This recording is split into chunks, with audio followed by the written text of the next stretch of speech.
Hey, good morning mga kaibigan. So hindi natin palalagpasin ang pagkakataon na makita natin ang Honda Winner X na nilaunch kahapon. Okay, so nandito tayo ngayon sa venue ng Honda, SM South. Okay, kung malapit kayo dito, pumunta na kayo dahil abot pa rin sila ng hanggang alas 10 ng gabi. Okay, nandito sa harap natin ngayon yung kanilang Honda Winner X na matagal na talagang pinapangarap nating mga Pilipino na madala dito sa Pilipinas ang motor na ito.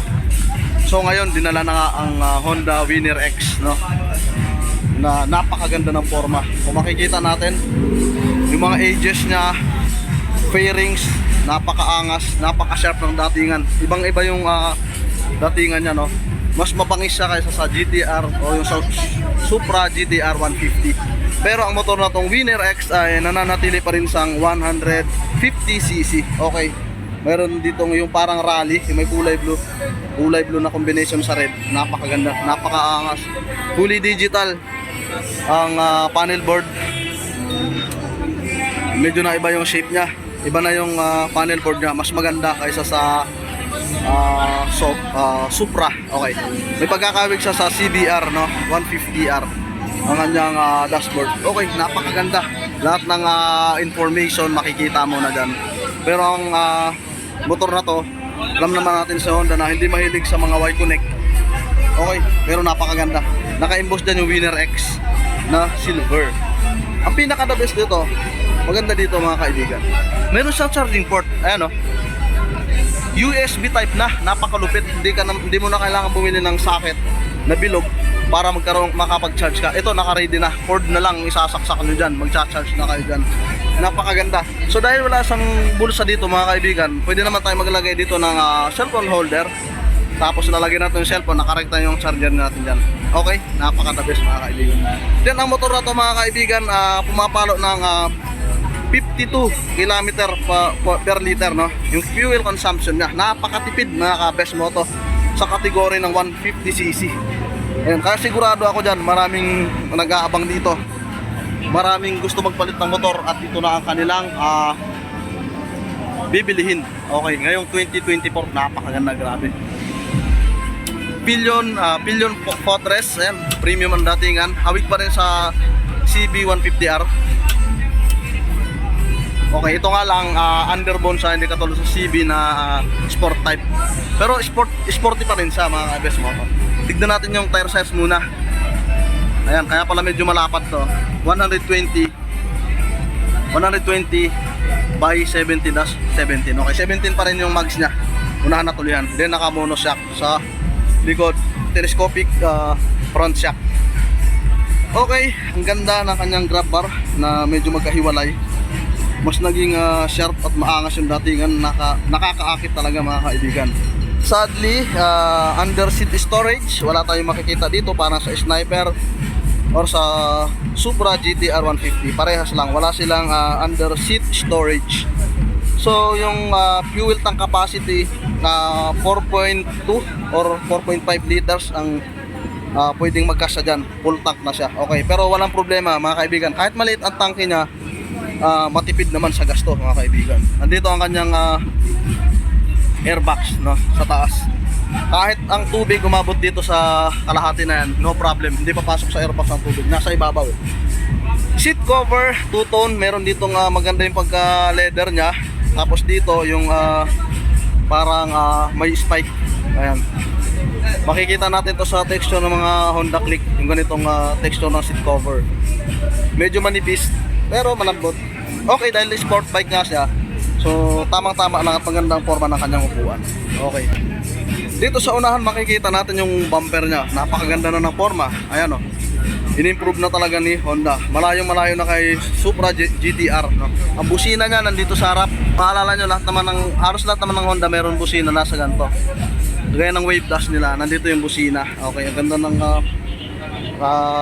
head cover niya. Napakaganda ng design. Sharp na sharp. Tapos may mga edges pa yan. Fully LED mga kaibigan. Tail light, signal light, headlight, fully LED. Then sporty ang kanyang fender, dolphin type with ABS. Yun, doon siya na nakalamang dito mga kaibigan. Naka ABS na ang kanyang braking system. Kaya lang dito sa unahan, single ABS lang siya. Sa ulian, normal lang ang kanyang preno doon. Dito lang naka ABS. Then syempre meron siyang radiator pa rin, liquid cooled. 4 valves na siya mga kaibigan, kaya napakalakas ng arangkada. Hindi na kayo papahiya sa arangkadahan. Then single piston ng kanyang caliper sa unahan, naka Nissan brand. Ayan, alam nyo ba yung Nissan na to is napaka-reliable, napakatagal lang dinadala ng mga motorcycle industry itong brand ng caliper na to. Then ang kinaganda rin dito, hindi na nila pinausbong yung para nakalawit yung signal light. Ayan, medyo nakadikit siya sa fairings. Iwas bali, no? Okay, ganda ng forma, no? Lalong-lalo na kung i-upgrade mo to, mga gold balls. Dito naman tayo sa right side. 1 down, 5 up ang transmission nito. 6-speed transmission sa manual, no?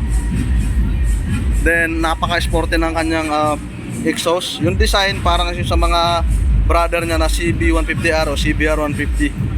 Ganyan na ganyan yung forma. Okay. Both rear and front disc brake, okay.